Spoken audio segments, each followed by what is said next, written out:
I feel good, na na na na na na. I knew that I would now, na na na na na na. How do we feel good every single day? And could one of those things be that we do number ones and number twos on a regular basis? Could it be important to clear our body out? I'm currently at my new septic tank garden. And as I was building my garden, I had some really interesting thoughts about what happens to poos and wees that they come out through this system. And obviously we live in the country, so it's a septic tank system. But this is one of those special ones that when the septic tank's finished with the poos and wees, it goes into the garden and makes the garden grow. I've also been to big sewage farms where sewage, poos and wees go in and they come out clean and ready to drink as drinking water. Now, I'm not sure I'd like to drink it, but you can. And it made me think about the human brain, what we put into the brain versus what comes out of our mouth. And is it possible that the human brain is not a very good septic system or sewage system? Is it possible that if we put poos and wees into our brain, if we put SHIT into our brain, how can we expect that great stuff's going to come out of our mouth? Or if you're the kind of person that has to deal with other people's SHIT, so people are bombarding you with nonsense, rubbish, cow poo, bullshit, lies, criticism, negative talk, how do you deal with that so that you don't have negative talk coming out of your own mouth? And it has been suggested by the neuroscientists, by the psychologists and psychiatrists, that if we constantly put negativity into our brain, it's very difficult to be a positive person. The people that you invest, spend or waste the most time with will have the biggest effect on your brain. So if you've got 5 negative people in your life talking negative stuff, it's very unlikely that you'll be a positive person. And a lot of positive people will say to me, yeah, but I can deal with the negative people and I can turn them into positive people. But it seems that the numbers are not on our side. So one of the things I've always been very protective of is my own brain. How about you? I like to make sure that what goes into my brain is really positive so that the things that are constantly going around inside my brain, I have control over that, and what comes out of my mouth then becomes positive rather than negative. So there's a whole heap of questions there to ask. What are you choosing to put into your brain? One of the things that I don't do and haven't for a very long time is listen to the radio or listen to the news. The radio I stopped doing a long time ago because we can choose our own music, can't we? We don't have to let somebody else choose the songs that we listen to.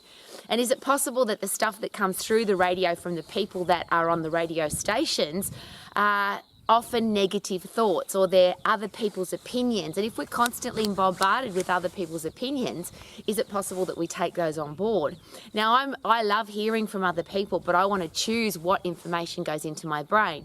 So we now live in a world where you can choose your podcast, or you can choose your YouTube clip, or you can choose what you put into your brain. You don't have to listen to the news, you don't have to listen to the radio. And the news is a bit, when I say that word, it makes me feel a little bit sick, because the news is designed to be bad news. And in the defence of the people who are reporters and journalists and own media companies, as human beings, it seems that we're not particularly interested in happy news. We're not particularly interested in good news stories. It seems that we are attracted by drama headlines. We're attracted by murders and car crashes and tornadoes and floods and droughts and global financial crises and worldwide medical pandemics. It seems that the human brain wants to take that information in. Now, I don't want to be that person. I don't want to put SHIT into my brain. I don't want to put negativity into my brain. I want to choose what goes in so I can think about, I get to choose what I think about, and then I get to choose what comes out of my mouth. And there's another really interesting thing to consider. If you put positive thoughts into your brain, who puts them there? And can you choose to put them there yourself? Do we get to choose our words? And that's a really great question, because again, the neuroscientists and psychologists will all share with me that the words that we use are a choice. We get to say, if somebody says, "How are you?" we can say, "Not too bad, wish it was Friday." Or we could actually choose to say, "Super duper doo, how are you? I know you are amazing because I'm amazing." We get to choose that. Which the next step from that is, if I get to choose what I say, I also get to choose what I think. And one of the great things, and one of the really cool things about having a garden is when I'm out here, I have lots of thoughts going through my brain. And if I ever feel a negative thought, think a negative thought, even when I say feel one, I can feel one coming on. If my brain starts spiraling towards something negative or something that isn't going to add value to my life, I actually stop that. And one of those things in the garden is I've got several spots around the garden that when I look at that particular thing, I say, Rowie, what are you thinking about at the moment? Is it positive? Is it negative? Is it adding value to your life? Is it helping you achieve your goals? And obviously, while I've been doing the septic tank garden, that's been very relevant. It's been, Rowie, are you putting shit into your brain? Are you thinking shitty thoughts? Or are you thinking positive things? And I get to change my thoughts, as do you. I don't have to think negatively. I can choose to think positively. I don't have to say negative words. I can choose positive ones. And one of the really cool things that people often share with me, they ask me how I am and then answer my own question, because they say, Rowie, how are you? And then they say, oh, I already know how you are. You're amazing. You're fantastic. You're super duper doo. How are you? I know you are amazing. But that's a choice.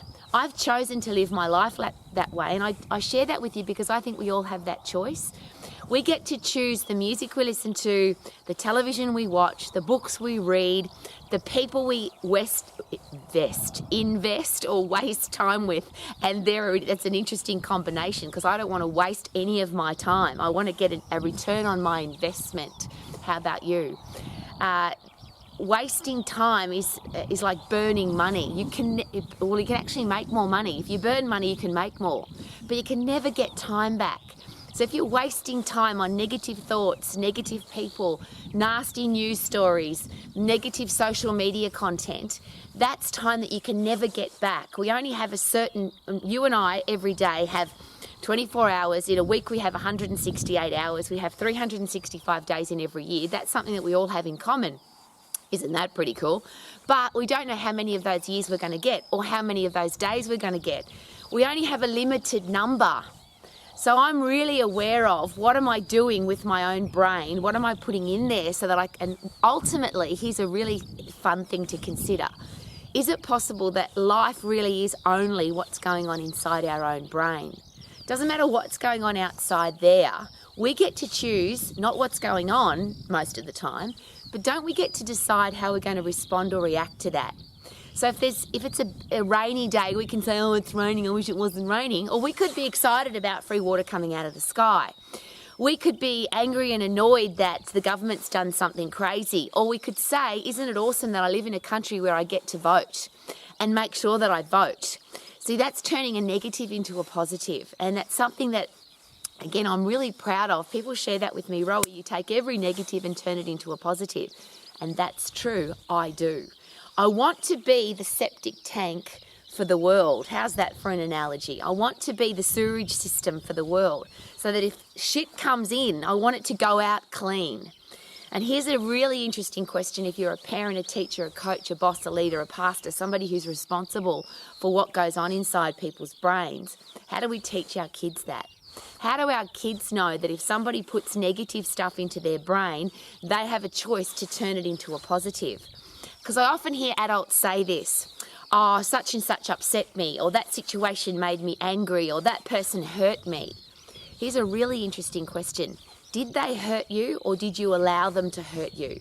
Did that situation, was it a bad day because the weather wanted to annoy you, or was it just a bad day and you chose to be annoyed by the weather? Very personal questions that I've asked myself every day of my life, because I have emotion like everybody else does, but I get to choose how I deal with those emotions. And I think and I'm not a parent, and this is why I always ask parents, do you really have an option?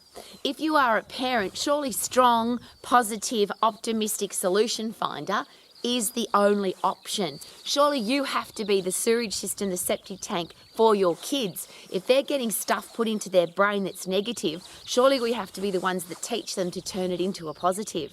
So if I get injured, that's a positive because I can learn from the injury. If somebody bullies me or they're nasty to me, I can't change that they did that.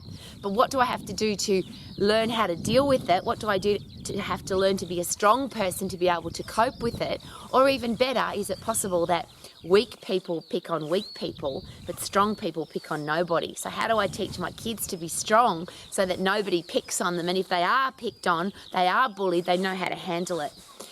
To me, that whole process, and that's what's been going through my headspace while I've been making my sewerage or septic garden, is how can I be what my septic tank does? Poos and wees go in there and clean water comes out of there. And that's a process that particular system is designed to do. Surely we have to be really strong humans, really strong adults to be able to do that. And maybe we've got to pick our days, because some days that you might get overloaded. There might be too much SHIT going into your brain and it's too hard to deal with, and it might be time to step away and get some fresh air and sunshine and work in your garden, climb a mountain, go to the beach and just get rid of all the negative stuff out of your brain and start from scratch. Could that be a good idea? And that's what happens with the septic tank too, by the way. We've lived in the country for quite a while now. About every 12 months the septic tank man comes and cleans the whole thing out, so that starts from fresh. And maybe that's something that we need to consider doing, that we have to look after us, because if we don't look after ourselves, how are we going to be an example for our kids? And I always use the analogy because I think it's the best one.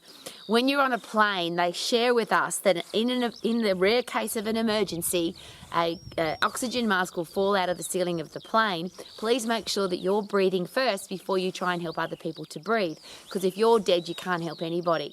So if we want to teach our kids to be solution finders, to be resilient, to be critical thinkers, if we want our kids to be tough and strong and wise and brave and all the beautiful things that make life so special, surely we have to be the living example of that. So will you be the septic tank, the sewage system for the people in your life, so that if stuff gets fed into your brain, you learn how to, or you know how to deal with it because you're tough and strong? And of course, that's what I'm always going to ask. Are you really fit, and are you really strong physically and mentally? And isn't it exciting that if you're really fit physically, really strong physically, that also gives you a strong brain? If you get puffed and if you overload your muscles and bones, the neurotransmitters that allow you to be able to do that, the fight and flight system that produces epinephrine, adrenaline, cortisol, the things that help us stay alive under physical threat, also are the things that keep our brain tough and strong. Adrenaline is good for our brain. Epinephrine is good and is a neurotransmitter that helps us get away from a threat, handle a threat and be stronger for next time. And the big one there, of course, is when you get puffed and when you overload your muscles and bones, you then produce brain-derived neurotropic factor. I think my most favourite thing in the whole of the human body. Fertilizer for your brain. BDNF produces neuroplasticity, which is a change in the way you think. So you can actually think more positively, think as a solution finder when you get fit and strong. But not only does BDNF do that for your brain, but it makes all the other neurotransmitters work better. So dopamine, serotonin, endorphins, epinephrine, adrenaline, noradrenaline, norepinephrine, they all work more effectively inside your body and brain when BDNF is fertilizer for your brain is sprinkled throughout your brain and throughout your body. And that comes from high intense activity and overloading your muscles and bones, or a combination of both. Now you can get BDNF from laughing, from investing time with great people, from learning, from being outside in the fresh air and sunshine, but nothing produces it as much as putting your body under threat. Now stress will do that, but if you put your own body under stress, so you get puffed, you overload your muscles and bones, your body will produce the fertilizer that your body needs and your brain needs to think differently, to get stronger and to be fitter. So neuroplasticity, think differently. Neurogenesis, drop off the old brain cells and grow new ones so that you can think differently, and your future can be brighter because your brain now is ready for any challenge that comes along. And isn't it awesome that when you get fitter, you can go faster, when you get stronger, you can do more? So the body's designed to get high intense activity bursts to get fitter, overload muscles and bones to get stronger, and then every single part of your life gets better because your body is mentally and physically tough and strong. I want to be that person. How about you? So let's be fit, let's be strong, and let's turn our body into a septic tank so the shit can come in, but if it's got to go out again, it goes out clean and fresh and lovely and delightful and adds value to our world. Wouldn't that be awesome? I feel good, because I've been in the garden. Woohoo!